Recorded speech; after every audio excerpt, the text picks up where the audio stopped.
Welcome to the Pucks with Haggs podcast, a proud member of the CLNS Media Network. Make sure to hit subscribe to the Bruins Ringside YouTube channel and turn on notifications for when a new video drops on the channel.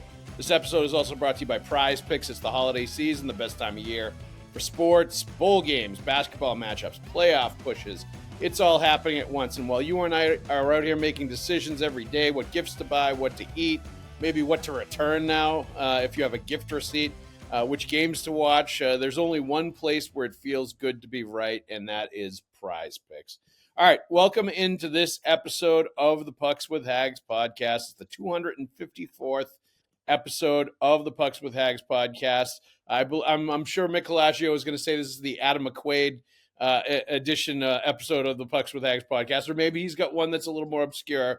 Longtime friend and colleague Mick Colageo is here joining us on the podcast. Mick, please tell everybody where they can find your work. At the risk of being wrong, I didn't want to. I was going to say no offense to the great Matt Herr, but Adam McQuaid is also the first name that comes to mind for yes. 254, the bicentennial Adam McQuaid podcast. So Rink Wrap gets linked to X and Facebook, and I also appear on Hockey News's Major Issues, covering the Bruins, and working on kind of like, I know everybody's weighing in now that the Olympic teams are getting picked and that the Bruins are in crisis mode, with offense drying up, and I'm sure we're going to get into all of that. But I mean, I've been kind of like trying to like conjure up a blog over the last couple of days, and it's one of those things where you just don't feel like you're ready to toss that paper airplane quite yet. I feel like I need to. I don't know if it's about seeing one more game or if it's about just arriving at crystallizing my thoughts on this team right now. Well, by the way, let me introduce myself. I'm your host, Joe Haggerty. You can find my work at joehaggerty.substack.com. Subscribe and get yourself a premium membership. Get all of my Bruins and NHL writing sent directly to your inbox. I also write columns during the week for the Boston Sports Journal and do a weekly Q&A with the subscribers there. So please make sure to check that out. And I think, Mick, I agree with you. And I think this is why you're saying what you're saying, that it's not like a fully formed sort of like column idea or whatever you want to call it right now.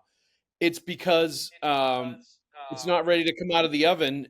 Because the Bruins, I think, are starting to show the signs that they're coming out of it. I think what you saw in the Calgary game was them sort of getting back. And Marco Sturm mentioned this the other day. He wants them to get back into the mindset of trying to win games 1-0, or 2-1, and really sort of being stingy defensively, getting back to basics of what they were trying to do, both in the neutral zone and their own zone, and certainly forecheck-wise, work ethic-wise, thinking defense and playing a little more smartly and more conservatively, managing the puck better, making a lot of decisions that are about, playing the right way and putting the other players, your other teammates, in better positions to make plays and not make mistakes, like all that stuff. I think I started to see in that Calgary game evidence that they were starting to do that. Now, we all know when a team gets into a long losing streak, it can take a few games, even when they start to play the right way again, to get out of that kind of a funk. That seems to happen quite a bit in the NHL when teams have been mired in a bit of a losing streak where their confidence takes a hit. And with some of the other things that are going on, and I think we can definitely get into that, Mick, that you mentioned. For sure, we need to get into that, especially Pasternak and Morgan Geekie. They really have not been good during this losing streak, and especially, I'd say, the last 4 games or so during this losing streak. But be that as it may, I think what you're seeing now is a team that is starting to play again like they deserve to win, is starting to play again like Marco Sturm wants them to play. And maybe we see that against Edmonton. This is a classic 6. They've lost 6 in a row. They're going up against a high-powered team that's been in the Stanley Cup Finals a couple of times. This has all the makings like you think they're going to get pounded out there. But I think what I saw in Calgary makes me think they may go in there and end up getting the win and break the slide here and maybe start to go on a little bit of a run of their own. Now, if they keep playing the way that they did against Calgary, and maybe even a little bit better. But I think it was 1 shot on net they allowed in the third period in that game against Calgary. And obviously the Aspero penalty at the end of regulation really hurt them in overtime where they hadn't lost a game yet this year. But I felt like watching that Calgary game, that was more the formula they need to be successful with the group that they have. And I think they're starting to get back to what they need to do in order to have success. So that's why that's my take on your take. And what you're saying is I felt kind of the same way because I came out of that game saying, all right, I'm starting to see evidence that they're going to get back on the winning track now based on the way they played that game. I'd like to think so. I thought I saw the best example of cohesive, consistent, all-out effort and engagement in Yep. several games. That said, uh, it's coming really hard for the Bruins right now. I Yep. find it's hard for them to generate a forecheck. It's hard Yep. for them to break the puck out cleanly. It's hard for them to get through the middle of the rink without interruptions. Uh, you know, nothing's coming easily, but I definitely agree with the piece about the engagement and commitment to the defensive side of the puck and having proper puck support for every decision that they make. That obviously is going to bring scoring down a little bit, but you hope it's going to bring goals against way down. And Yep. then you might wind up winning some of the games you were losing by giving up too many goals while scoring a few yourself. You have way more control in a hockey game about how many goals you allow than how many you score. Bad defense is more responsible for goal production than great talent, and Yep. that's always been the case in hockey. I think there was an old axiom that I first heard in the 1970s that I don't think is fully gone away, and that's 4 out of 5 goals scored in a hockey game are because a team was had a chance to get the puck out of its own zone and failed to do so, and Yep. and those and as long as that's the foundational aspect of the game, then you have to be committed on the D side of the puck. And I think we're seeing that. I love the return of Aspero. I feel horrible for him that it turned out the way it did at the end. Yep. This is his first Yep. game back after a substantial absence, and the last guy I'm going to beat up on is him. So, Yep. so I won't even put that in the tapestry of penalty taking, other than tough luck for the kid. That's a tough one. We're going to see his mental resolve here now. See if he can put that one behind him, because he needs to in a hurry. Yeah, and it was great to see, like, right after the game, no excuses, no whatever, just straight up accountability on his part. Like, I screwed up, that was on me. I had no excuse there, and it's true.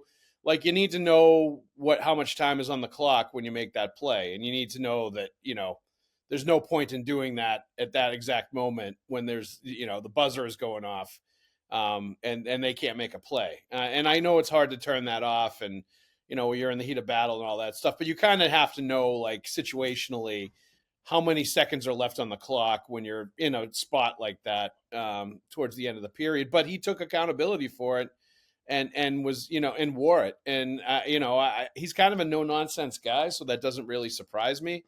But that's something you like to see, especially out of a young guy that's just like, yep, that was me. I did that. I'm going to be better for it. And I think he will be. But, like, I don't look at that as the reason that they lost at all. And the reason they're in the losing streak that they're in is based on, definitely some bad defense, no question about it. But it's also about the offense just, like, not, hitting that spot that we all thought they were going to hit at some point this year, where goals were going to be really hard to come by. And it has definitely coincided with the guys that they relied on to provide most of their offense really going dry. And Morgan Geekie, I think, has 0 points in the last 4 games. Pasternak has some goals and some assists, but he's a minus player. They're both minus players, and they both have not been driving the offense like they usually do. Especially, like, what I'm seeing with Morgan Geekie right now is he's trying to do too much. Like, he is trying to be something he's not, as far as making plays, as far as carrying the puck, as far as trying to do certain things that maybe he's not. Yeah, those aren't in his wheelhouse to create offense. Like, he's trying to sort of. It seems like to me he's almost testing the boundaries of what he can do a little bit. as far as with the puck, carrying the pucks, you handling the puck, making plays for other people, being a sort of focal point of the offense, and trying to make that maybe next step beyond being a finisher, shooter, goal scorer, like a guy that finishes off plays and uses that lethal shot.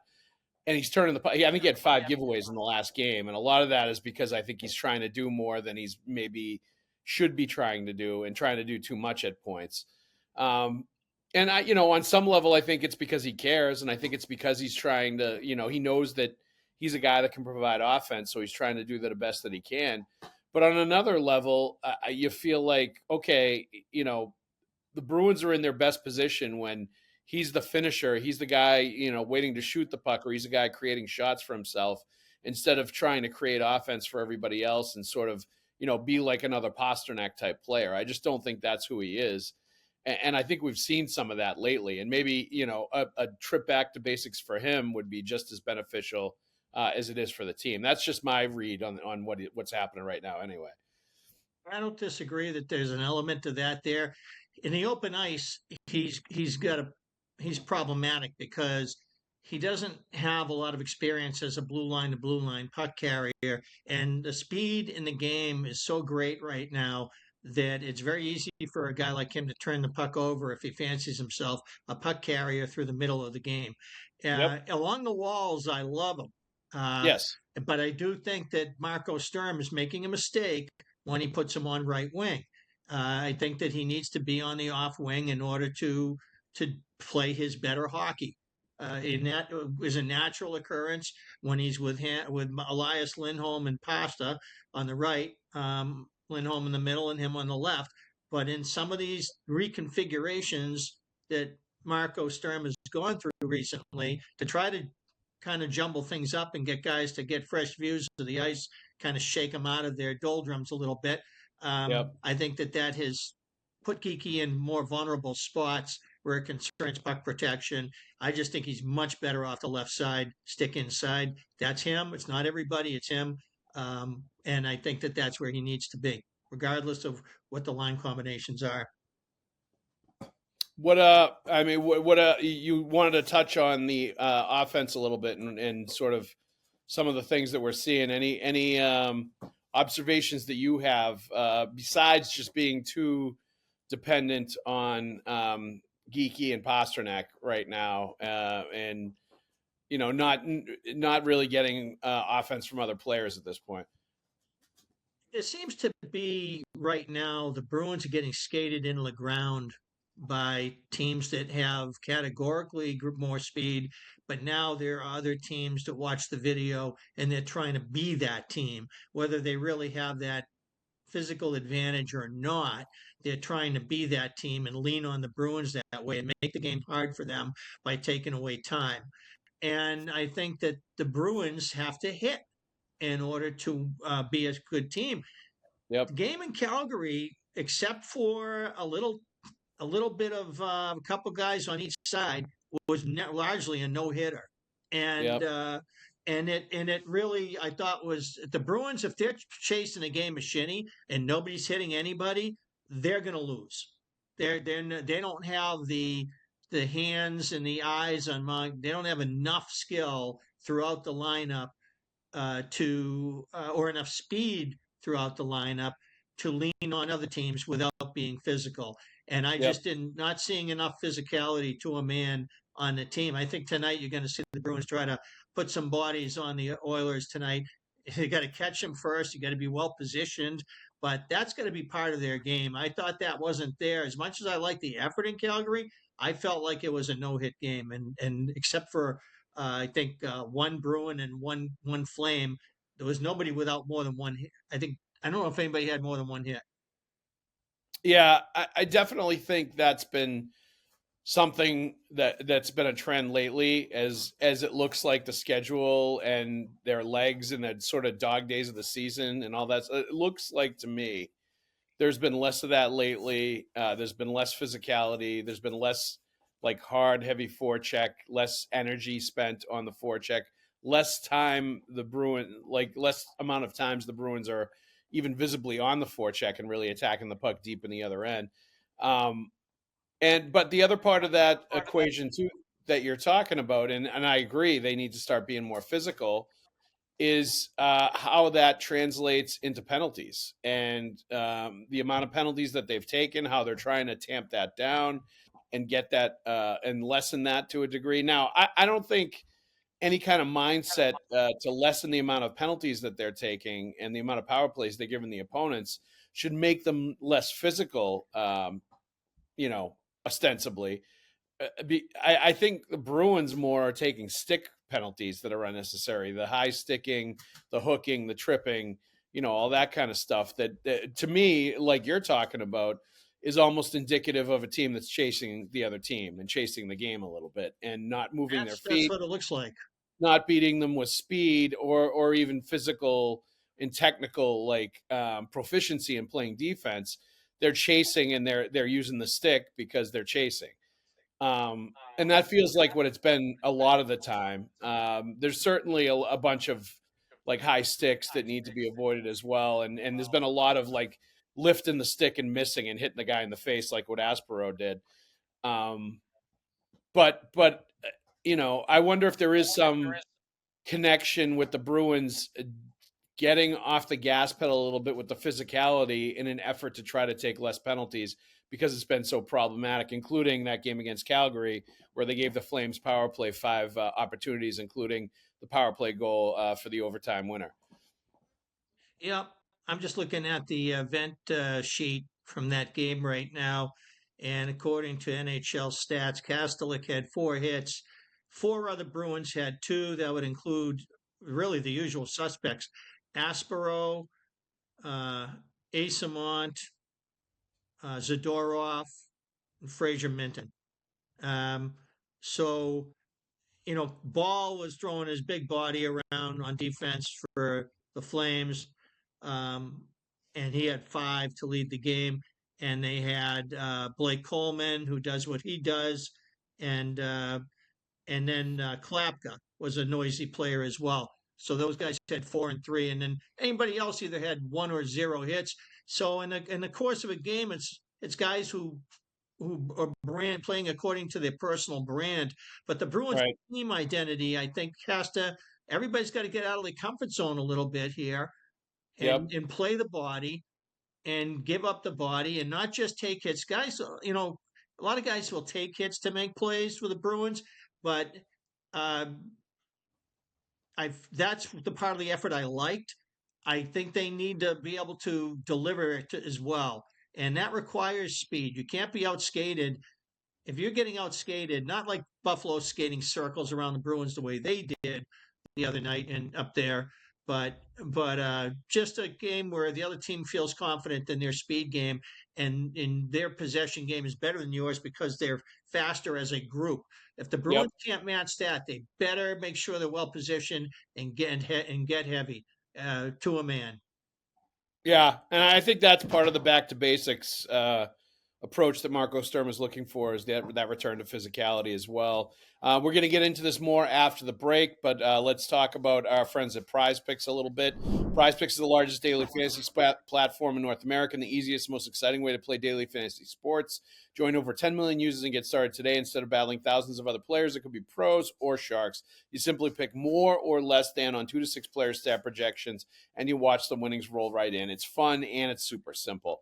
Prize Picks also offers injury reboots. If one of your players leaves the game in the first half and doesn't return, Prize Picks won't count it as a loss. You can now win up to 2,000 times your money on Prize Picks. They also offer Venmo, MasterCard, and Apple Pay for quick and easy deposits into your account this sports season. Our picks for this week are Alex Steves, more than 3 hits, Brock Faber, more than 1.5 blocked shots, and Quinn Hughes, more than 25.75 minutes time on ice. Download the Prize Picks app today and use the code CLNS and get $50 in lineups after you play your first $5 lineup. That's code CLNS to get $50 in lineups after you play your first $5 lineup. Prize Picks, where it's good to be right.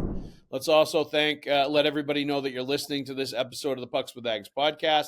We ask that you subscribe to the podcast, like and leave a review. And for those watching the show on CLNS and enjoying all this hockey talk, go ahead and hit that like button and subscribe to the Bruins Ringside YouTube channel where you can find our show and a lot of other great Bruins content with fellow Bruins talkers like Conor Ryan and Evan Marinofski. There's also the CLNS Media Network, and Celtics All Access on CLNS, the NBA History Channel, Patriots Press Pass, and Bruins Ringside YouTube channels as well. Also, please make sure to turn on your notifications so you know the very instant a new Pucks with Haggs podcast video drops on the interwebs.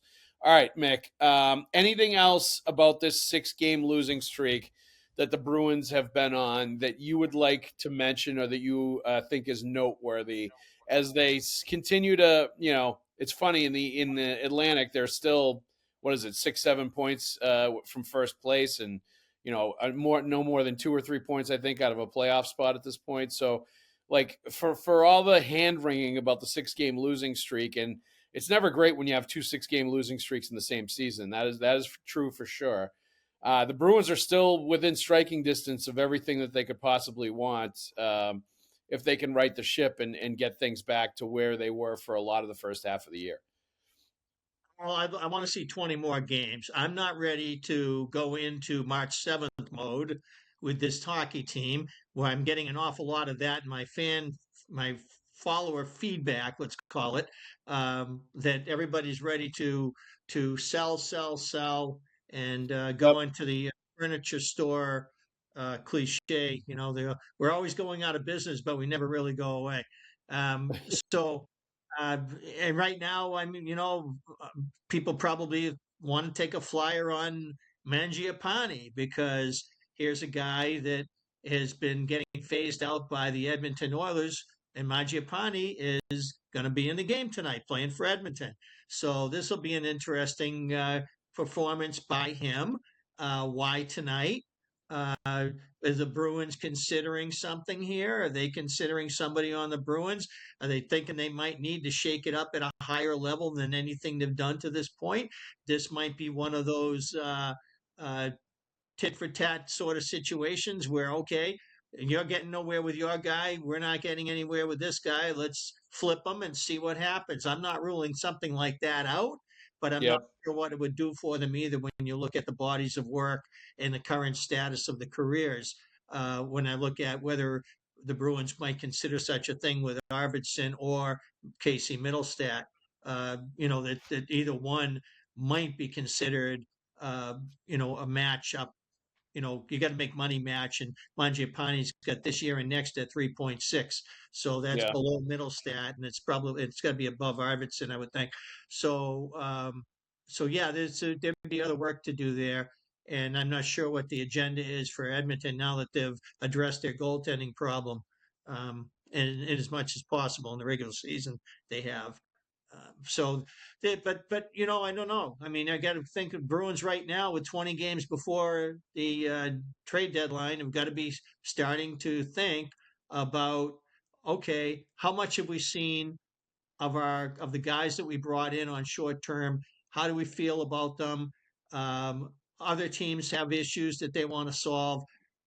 Might the shakeup be a harmless thing for us to do in the manner of there's nothing magical going on here right now that we're going to screw up. It isn't a case of it ain't broke, don't fix it. I'm not Yep. calling it broke, but I'm not calling it unbroke either because right now the season's trending poorly for the Bruins, and it is one of those weird seasons where every 2 weeks, you could change your trajectory of your season. The problem is the deeper into the season you go, the harder it is to fix what's wrong with a good streak. Yeah. No, that's true. That is definitely true.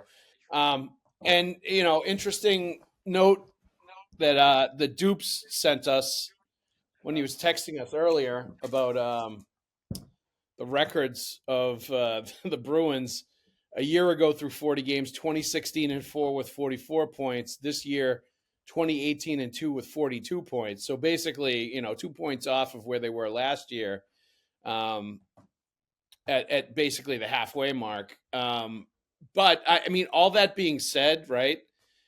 Uh, I don't. The only reason I feel like, or the biggest reason I feel like they did what they did last year with the fire sale, was because McAvoy and Lindholm were both hurt, and there was zero chance because they were in the wild card all that time. There was zero chance they were gonna like do anything in the playoffs, or probably even get to the playoffs because they were missing their top 2 defensemen with significant injuries where they were not going to be returning. And I think that was really what ended up pushing them to make the moves that they did. And I'm just not sure we're going to see that this year unless that kind of thing happens again. If they lose a couple of very, very significant pieces where they feel like there's no chance in their season ending injuries, and they feel like there's no chance for this team to compete for the playoffs or to get in or to do anything when they get there, that might change the calculus where they would start to look at some of these moves and maybe try to move some of these assets for future assets like they did last year. But I'm just not sure we're going to see that, Mick, if we don't see the same kind of thing as on the injury front. I feel like that was a massive reason and a massive factor behind them doing what they did last year that doesn't feel like it's going to play out again this year, at least not at this point. Yeah, you're right. The circumstances and the circuit of the season is completely different. In the broadest brush of things, it's very easy to look at this season if you've been around for a while and say, hey, this reminds me of the 05-06 chaos being followed up by the 06-07 chaos. Completely Right. different hockey team, totally different set of characters, new coach, and it wound up at about the same place. And then they got it really fixed. So this is a little bit like that, and I could easily see this trending into another playoff miss, but in a whole different circuit way of getting there. So comparing eras to eras and seasons to seasons, I could take that very broad brush and look at it and say, yeah, I could see that happening all over again. But I'll be like you. I'm not giving up. I'm not throwing in the towel on this thing before we play another 20 games. No. Until I know where I am when the trade deadline's upon me and what the market is and what I really believe about my chances at that point, I wouldn't make that decision right now unless there was a trade that's on the table that I felt would help the Bruins in the long term and maybe the present.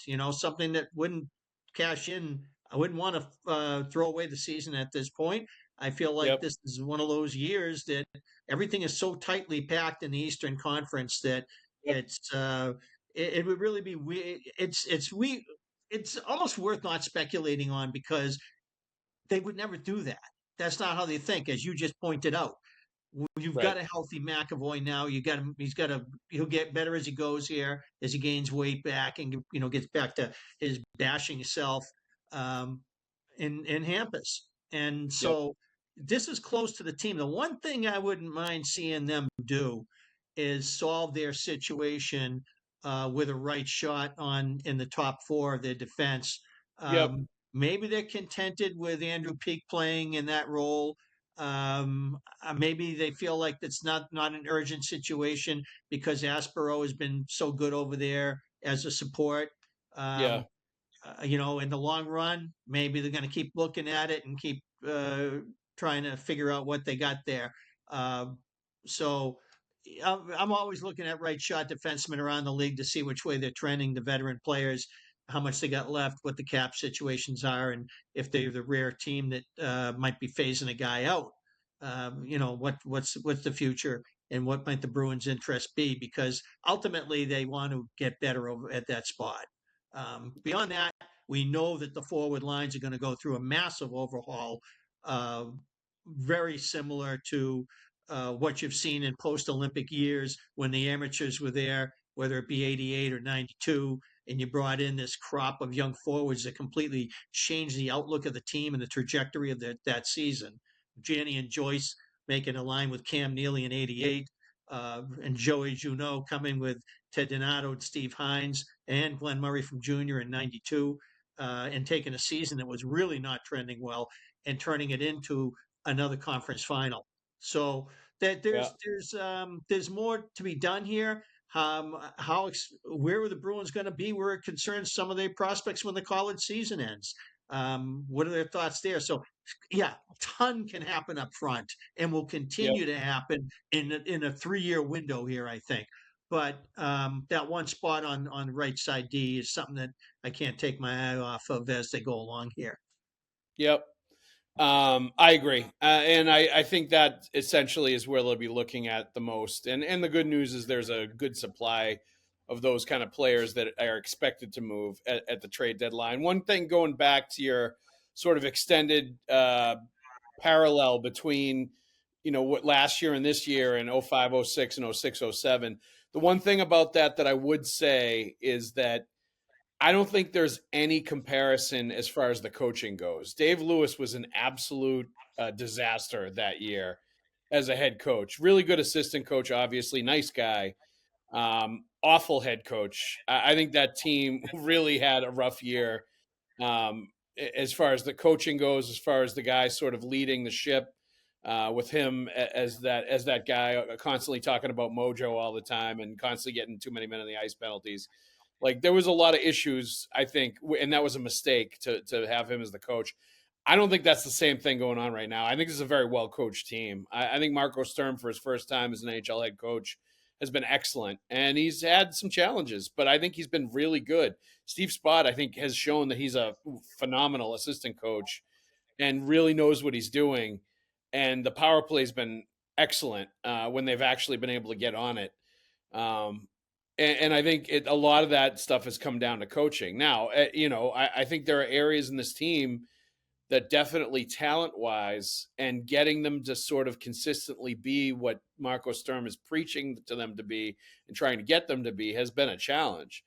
But I think the messaging has been there. I think the philosophy and the systems have been there. And I think you've seen that in the good stretches. So that part of it, I'm not buying that it's similar to that scenario because I think there were some different things going on with those two teams. I think 0506 and the Monty last year of Monty, I think you could make comparisons that there's some of the same things going on for sure.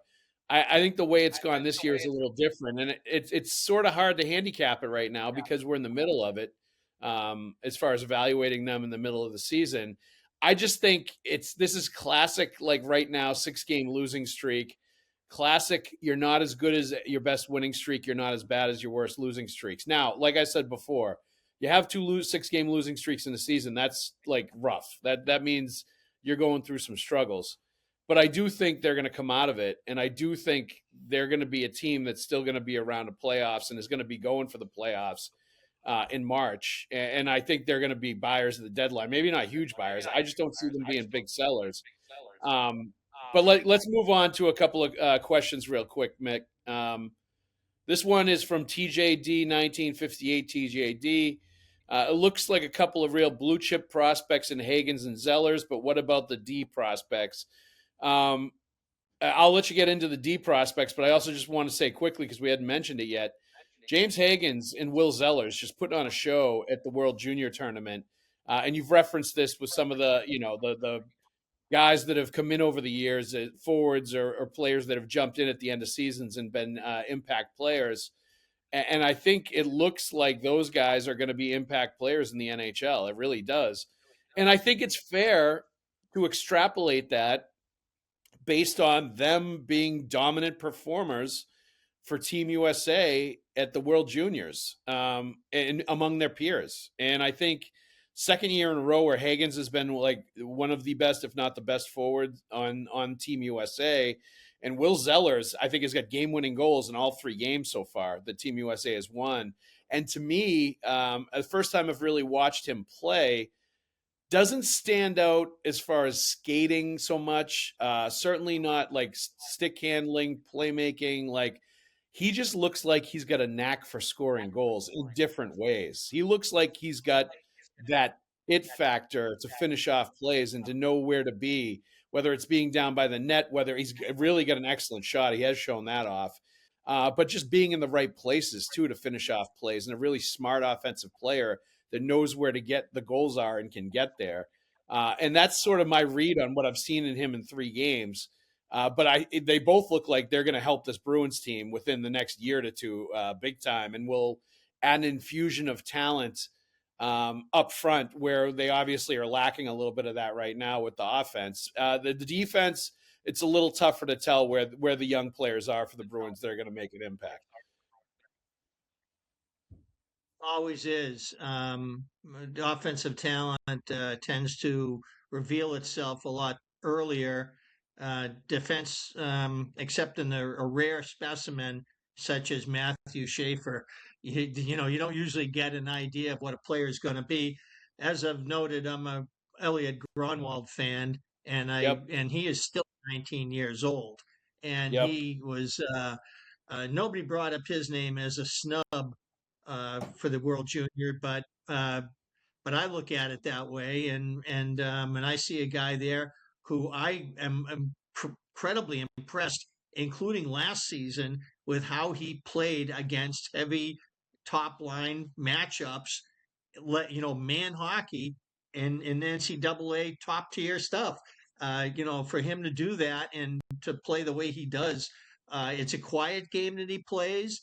It's a close coverage game that he plays. He's not a spectacular hitter. He doesn't show you any speed that he isn't using to make a play. He doesn't, but he does everything well. And I'm a huge fan, and I look forward to seeing. I'm also interested to see what happens with. Now, I don't. Maybe the game already got played, but I think Team USA was in the Spangler Cup semifinal, and Yep. Chris Pelosi was slotted in to play fourth line wing. I mean, he's a top line center in NCAA, or top six anyway. So we'll see what happens with him in his game.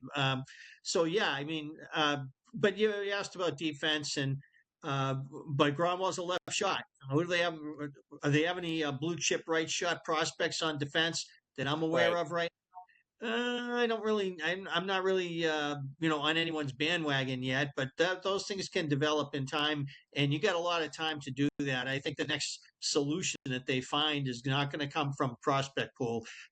That's development is a few years down the road. That's something that they would have to say, hey, we're good enough now. Let's go get a guy to do this, and that's hard to come by right now in this NHL. The right defenseman to play top four is right shot is very tough right now to find.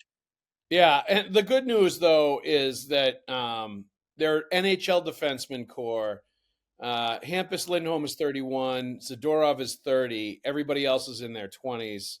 So they've got a pretty young defenseman core. I don't think there's going to be any pressing needs in the next couple of years to have that young guy, unless there's a catastrophic injury or something like that.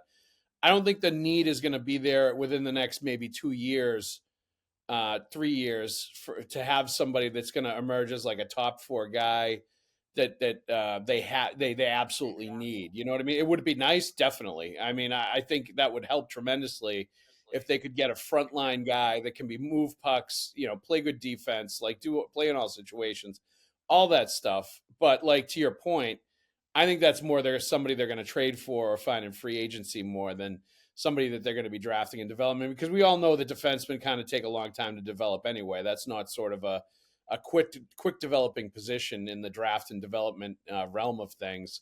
But your thoughts just on if you've watched any of the World Juniors, what you've thought of Haggs and Zellers to this point, since a lot of people are talking about them now, and rightfully so, because like I said, I think you can read into players dominating the World Juniors as a really good sign that they're going to do something at the NHL level. I think dominating against your peers in an elite international competition like that, there's something there. Like that shows you something, and it should give you comfort if you're a Bruins fan that those players are the real deal and they're going to come in and do something once they get to Boston. Yeah, some guys in the juniors they're better NHLers than I thought they would be. I remember Ryan Lindgren when they were still Bruins property, playing in the World Juniors, and I felt like, man, this kid just doesn't seem to have the speed that everybody else has. Well, they move him in a trade, and he winds up playing for the Rangers, and he seemed to have the speed that I didn't think he had in the juniors. So it's weird. Yeah. It's funny. You're never quite sure, but yeah, it's extremely encouraging to see Zellers score from in three different highlight reels, three different ways. It's Yep. he can obviously shoot the puck from any angle and score. Uh, Hagens, we've seen him up close and personal. We know what he can do. He's got a tremendous ability to see the ice, skate hard with chutzpah, carrying the puck over the blue line with options that back off defenses because of his abilities. And he's got these, he's got the attitude, and he's got the hands, and he's got the package to really be an exciting player. What will happen as these guys get into games against bigger, stronger, faster players, and it comes harder to do these things that they do at Yep. these levels against peers, then I'll be really trained on those next steps, because that'll make me feel a lot closer to my sense of confidence that they can impact the Bruins in the next few years. Yeah, no doubt. And that's the one thing with Hagens that I think you need to watch carefully is, and I mentioned this when I was asked about it earlier. I'm curious to watch him, not so much now against Germany, against Switzerland. I want to see him in the medal rounds when the ice gets more difficult to navigate, when there's not as much space, when it's more of a playoff style atmosphere where you're going to have to get to the interior ice and closer to the net to make things happen and to make plays happen and to win those games. And I want to see how he responds to that. And I want to see his effectiveness level in those games. And I think that's really the proving ground for James Haggens in this tournament, because I think, the speed and the playmaking, the hockey IQ and the skill set, the stick handling, all that stuff is such high level that he really he dances around other guys at times, and it seems like he can, do what he wants to do especially against competition where there's like a little room to operate. I want to see him in the playoff level situations, and I think that's going to show us a little bit more about him and what we can read more into him.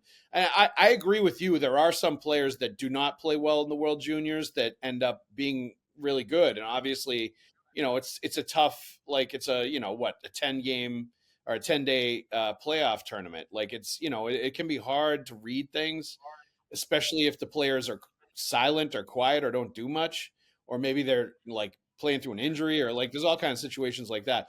But I do think, Mick, you can read into when somebody's dominating or somebody is really, really like head and shoulders above the other players and is really standing out. I think that says something in a really positive light about somebody. And I think you can start to, you know, extrapolate that performance into like what it will look like in the pros, because it's in their peer group, because it's all the guys their own age. Like, I think there's something in the competition level is so high. I think there is something there that it's a barometer that you can definitely use as far as development tool, or as far as reading into like what these guys are going to look like at the next level. So I think that nothing but encouraging, seeing the way that they've performed at the World Juniors for sure. All right. This is from Mike from Yeah, Stoneham. Happy New marquee Year. talent. What's that? Marquee talent. It's exciting. Yes, no question. Happy New Year, Joe and Mick. Once Jordan Harris returns, now that they have Aspro back and they've acquired the Russian D-man on waivers, is it time to look for a trading partner for Mason Lowry, since he seems to not be a great fit for Marco Sturm's system? And that's from Mike from Stoneham. What do you think, Mick? Well, I mean, on one hand, this would be the time to try to find a trading partner if you wanted to, because he's statistically at least playing well. Yep. He's in a protected situation, playing at the LD3 behind Zadorov and Lindholm in whatever order you want to put them. And in that protected pairing, he's been a pretty decent player overall. He also gives the Bruins a rare ability to make offensive plays through the middle of the rink, especially zone entry wise. He will make mistakes. He will cough up a puck every now and then, and he may kill you in a situation where you need him to be better defensively when the opponents have the puck in your zone. I Yep. like Jordan Harris's reps in the few that we got to see before he got injured. He obviously is going to need a rehab stint in Providence before the Bruins can even consider putting him back in. And Koliachonok. How come I got no confidence to say his name? I can say it, Koliachonok. That's why I just said the Russian D-man on and when I read it. Another left-hand shot. They're drowning in left-hand shots that can play NHL level, and Frederick Yep. Brunet is playing pretty well in Providence and not getting anywhere near this conversation. Yep. They and now they're getting a little bit with with Soderstrom going back to Providence now. The Bruins have a little bit of depth over there, but not enough that they wouldn't rather put Aspero as a left shot playing right side and behind Peak. And obviously McAvoy up top. So that's, yeah, I mean, I think that all things are on play. I think when you're on the outside of the playoffs looking in, um, Lohrei is a much better version of himself than the one who was minusing up that early 6-game losing streak when Yep. Marco Sturm had him paired with Charlie McAvoy.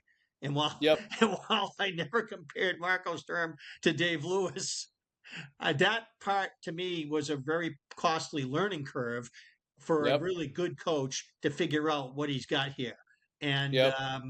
that still impacts the season in my mind from a first year chaotic standpoint. And that was my general comparison of the overall of looking back at those 2 years versus these 2 years. But I would say that, but Lohrei has been the best version of himself that we've seen for a while, and maybe that makes him the most tradable version of himself too. I would move on, but that's just me.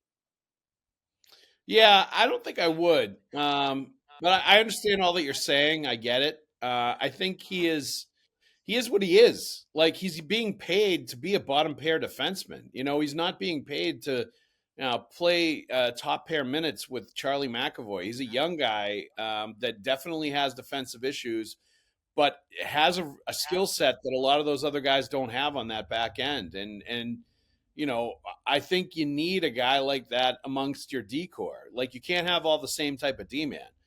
And I think he does things a little differently. And as long as you shelter him or put him in the proper spot to protect him and to protect yourself from like what can happen when he's out there against, the best players, and when he's out there with players that can expose him, I think, or minutes that can expose him, whatever the case may be, I think he can be effective for you. I don't know that there's a need to move on from him or trade him, even if he doesn't quite, you know, even if he isn't a great fit for Marco Sturm's system because defensively he's not as solid. Um, I think you have to be okay with that with certain players if you want them to if you want players that are also going to produce offensively for you and make plays and make things happen offensively. And I think he's one of those guys. You kind of have to, you know, accept the good with the bad. You know what I mean? And to your point, like I said, I think he's a little bit much maligned because of last year's season and because of the huge minus number he ended up at the end of last year and some of the glaring mistakes he makes sometimes that are easy to see. But to your I don't look point, at that though. I think he's been mostly solid this year. Like I think the losing streak at the beginning of the year when he was playing with McAvoy and he was playing 20 minutes a night, and Hampus Lindholm was out and like a lot of stuff was going on. I agree. Like there was some stuff that was not great. But he seems to have righted the ship and they've figured out how to use him best and how to get the most out of him and how to put him in a spot to succeed. And it's not like you're paying the guy $6 or $7 million a year. You're basically paying him to be that kind of a player. So, I don't really feel this urgent need to move him. I don't feel the urgent need to make Mason Lohrei this catch-all for criticism, like blame him for everything that's going on, because I think he's actually been um, he's been a part of very few of their problems lately. I think he's actually been a net positive player for them most of the time in these games and in the situations that he's been in. So I One, don't, one I'm thing, not, Joe. One thing, go Joe, ahead. I've neglected to mention is the elephant in the kitchen on the other side is how close are we to a return for Henry Jokiharju, and what will Right, the Bruins do about that? Because right. he has been a real misfit with Marco Storm to this Yes. point. Really got injured, and he's been out for Much a more than while. low ride. What's going to happen there is Yokoharu, I think, intrigue. has been much. Yeah, Yokoharu, I think, has been a much worse fit systems wise with the Bruins than Lowry has been. I think he's a bigger issue if he's playing, based on what we saw early in the season, than Lowry is. You know what's funny is he actually makes slightly less money than Lowry, although he's on for 2 more years after this one. Yep. UFA in 28. uh, Lowry will be RFA in 27. So, but the Bruins are embarrassment of riches with left shot defensemen right now, and so for me, it would only be after I got back Jordan Harris after a stint and decided that I really felt strongly about him, preferring him in a similar role. Um, to see, because you have a choice at that point which way you're going to go. And two guys at very similar career stages, and one that's unfortunately been injured, to be a competitive presence in that spot. And instead, what's happened here is he's missed most of his season, and who knows if we'll see Jordan Harris back again this year, because he could very well wind up riding it out with Providence and getting his career back on track there for the duration once he's returned from his injury. All right, this is from Tuckmar. I think that water is finding its level. This Bees team is too dependent on geeky scoring at an unsustainable clip and the D playing beyond their skill level, goalies included. So I think they would be wise to move some of the grit at the deadline for a surer D man and then bank that Haggs and possibly Zellers will make the jump in the spring to help the push or at least gear up for 2026. The more I watch them, the more I think the problem is not having D-men who can carry the puck or make the right play under pressure. Don't move first or second rounders unless a top four defenseman with term is the return. Mick, your thoughts? Well, I know I say I know in my gut that had Dante Fabro gone to market, that the Bruins would have been all over that like a wet blanket, and Yep. and that's why Henry Jokiharju was renewed right after Fabro just signed on to stay with Columbus after getting moved at that trade deadline last March. So the other thing I'll say is one thing that no team is going to do is say, hey, we got before they even touch the NHL ice, we have Zellers, we have Haggs. Let's move these guys out now and make room for them. And you know, they're not going to do it that way. Let's just dial it back to Charlie McAvoy, first round draft pick, and when his season ended at Boston University, he joined the Providence Bruins on an ATO. And that was just to carry him through so he could join to get the professional experience and then come to camp the next year and try to make the Bruins. That was their mentality with him. But this was the 17 playoffs and they were gutted by injury and they really had no choice. They said, oh, what the hell? We might as well bring him up. Well, he was lights out and he never looked back. And and Yep. so it was out of the question that he should consider more development time in the American League. So it happened way ahead of schedule and it worked out famously. But even in that case, remember, they were not planning to do that with him. They didn't move out anybody to get him in. That was an emergency situation that brought about the timing of that opportunity. And so it will be in this case as well. One first thing Don Sweeney said on draft day was, we're not going to rush into anything here. We're not Yep. rushing this. Yep. No, I agree. I mean, I don't think they're going to rush anything. I also think though that Haggs, I don't think it's going to be rushing him if he plays in the NHL at the end of this year. Especially if he continues to dominate at the college level like he's been to start his season and the way he's played. Like, I don't think that's a rush. Zellers maybe, because he's a 19-year-old true, or not a true freshman, but a 19-year-old freshman his first year of college hockey. Um, and maybe they didn't have him in their plans like to sign at the end of the season. I think the Bruins kind of have known all along that Haggs was going to sign at the end of this year. And I think having him play NHL games at the end of this year and potentially even playoff games is not necessarily rushing him. I mean, it'll all depend on what he looks like, obviously, if they dropped him into an NHL situation. But it'll be interesting to see how that all plays out. I'm not saying it can't happen. I'm just saying that I don't think Yeah. Don Sweeney said we're not going to rush it, Yep. and I believe him. I'm not saying No. that mean No. that a day. I don't care how good you are. We're not going to bring you up. I'm not saying that he said he Yeah. didn't Yeah. say that, and he's not saying that. But I Yeah. don't. But I think that it's premature on this date on Yes. 12/31/25 to say Yes. that we can make moves right now based on how we're doing versus what we're going to get. They won't do it, and I'm just saying they won't do it that soon. Yep. And today is 12/31, Mick. You're correct. So guess what? Happy New Year, my friend. And Raise a glass, and my everybody man. and everybody else out there listening as well. Happy New Year. 2025 was an excellent hockey season. Bruins a rough year last year withstanding. I think everybody still had a great time out watching hockey games, playing hockey, having hockey all around them as always. Hopefully 2026 is as great for everybody as well when it comes to hockey stuff and when it comes to just life in general. Happy New Year, everybody out there to listeners. Happy New Year to Mick. Let's thank our sponsors really quick. Prize Picks. We always love our friends at Prize Picks. You know why? Because they are fantastic. Is the holiday season, the best time of year for sports, bowl games, basketball matchups, playoff pushes.